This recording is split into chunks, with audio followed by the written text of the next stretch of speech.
एक बार गौतम बुद्ध का एक शिष्य जो कि सालों से गौतम बुद्ध के आश्रम में आता, वह उनके प्रवचन सुनता, आश्रम में ध्यान आदि करता, वह चला जाता। लेकिन अचानक कुछ दिनों से उसने आश्रम में आना ही बंद कर दिया। यह बात गौतम बुद्ध ने भी अनुभव की। एक दिन गौतम बुद्ध जब उस गांव से भिक्षा मांगकर लौट रहे थे तो रास्ते में उस शिष्य का घर भी पड़ा।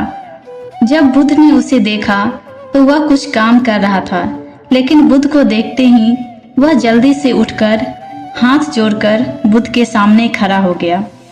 उसने बुद्ध को पीने के लिए शीतल जल दिया और बैठने के लिए आंगन के चबूतरे पर एक चटाई बिछाई। बुद्ध चटाई पर आराम से बैठ गए। फिर बुद्ध ने उस शिष्य से पूछा, तुम्हारे घर परिवार में सब कुछ ठीक तो है ना? तो उसने कहा, हाँ गुरुवर, सब ठीक है। बुद्ध ने फिर पूछा, तुमने आजकल आश्रम में आना क्यों बंद कर दिया? यह सुन वह शिष्य थोड़ा शर्मिंदा होने लगा। फिर बोला, अब मैं आपको कैसे बताऊं गुरुवर? गौतम बुद्ध ने कहा, तुम निसंकोच कह सकते हो। फिर शिष्य ने कहा, मेरे वस्त्र बहुत पुराने हो चुके हैं, वे कई जगह से फट गए हैं, अब वो बिल्कुल भी पहनने लायक नहीं है। बुद्ध ने वस्त्र देखा, वो सच में बहुत बुरी हालत में था, जगह जगह से घिस चुका था, कई सारे छेद थे उसमें। इसके बाद बुद्ध उठ खड़े हुए और बोले, चिंता मत करो, सब ठीक हो जाएगा।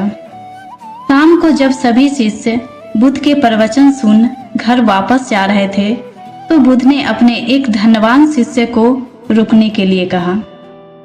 जब सब चले गए तो बुद्ध ने अकेले में उस धनवान शिष्य से अपने गरीब शिष्य को 2 जोड़े वस्त्र देने को कहा। धनवान शिष्य उस गरीब शिष्य के घर वस्त्र भिजवा देने का वचन देकर वहां से चला जाता है और अगले दिन वह गरीब शिष्य के परिवार के पूरे सदस्य के लिए 2-2 जोड़े कपड़े एक पोटली में बांधकर अपने नौकर के हाथ भिजवा देता है, जिसे देखकर उस गरीब शिष्य का पूरा परिवार बहुत ही खुश होता है। अगले दिन फिर से जब वह गरीब शिष्य बुद्ध के आश्रम में प्रवचन सुनने आता है तो अंत में जाते समय बुद्ध उस शिष्य को रोककर पूछते हैं, क्या तुम अब अपने नए वस्त्र में आराम से हो? तुम्हें और कुछ तो नहीं चाहिए? शिष्य ने कहा, पहले तो आपका बहुत बहुत आभार, और मैं इन कपड़ों में बड़े आराम से हूँ, मुझे अब और कुछ नहीं चाहिए। बुद्ध ने आगे पूछा, अब जब तुम्हें नए वस्त्र प्राप्त हो चुके हैं तो तुमने पुराने वस्त्रों का क्या किया? शिष्य ने कहा, अब से हमारा पूरा परिवार अब उन्हें बिस्तर पर बिछाने और ओढ़ने के काम में लेगा। बुद्ध ने पूछा, फिर तुमने पुराने ओढ़ने का क्या किया?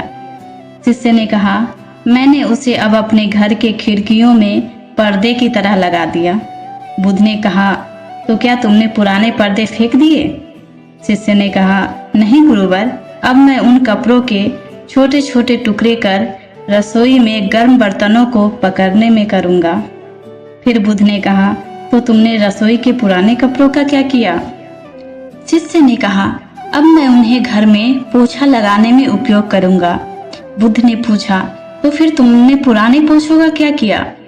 शिष्य ने कहा, गुरुवर, वो पुराना पोछा बिल्कुल तार तार हो चुका था, अब उसका कुछ भी नहीं किया जा सकता था, इसलिए मैंने अब उस पोछे से एक एक धागा अलग करके दिए के लिए बातियां बना डाली। उन्हीं में से कुछ बातियां मैंने आश्रम में दान कर दिए हैं, जो अब आज रात से आपके कमरे में प्रकाशित होगा।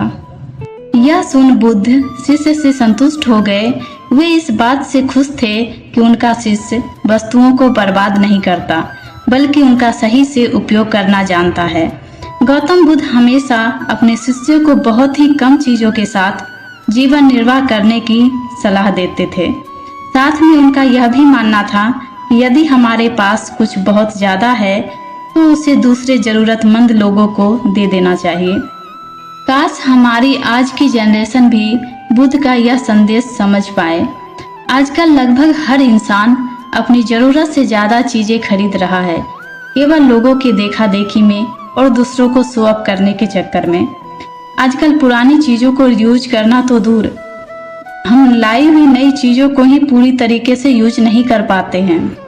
इसका एक कारण ये भी है कि आज के इस मॉडल दुनिया में हर दिन नई चीज़ें इन्वेंट हो रही है, जिससे बहुत ही जल्द पुरानी चीज़ों का फैशन चला जाता है और दूसरे नए प्रकार की वस्तुएं चलन में आ जाती है।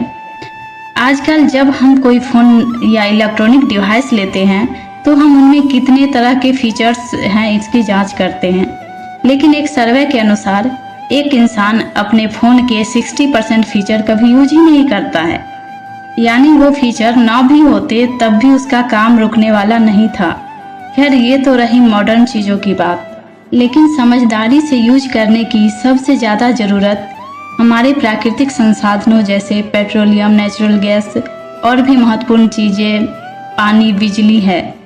आज जब प्राकृतिक संसाधन दिन प्रतिदिन खत्म होते जा रहे हैं तो ऐसे में हम सबको मिलकर प्रयास करना चाहिए कि चीज़ें कम से कम बर्बाद करें और अपनी छोटी छोटी प्रयत्नों से इस पृथ्वी को सुरक्षित बना के रखें। गौतम बुद्ध की ये सीख आपको कैसी लगी हमें कमेंट करके ज़रूर बताएं। धन्यवाद।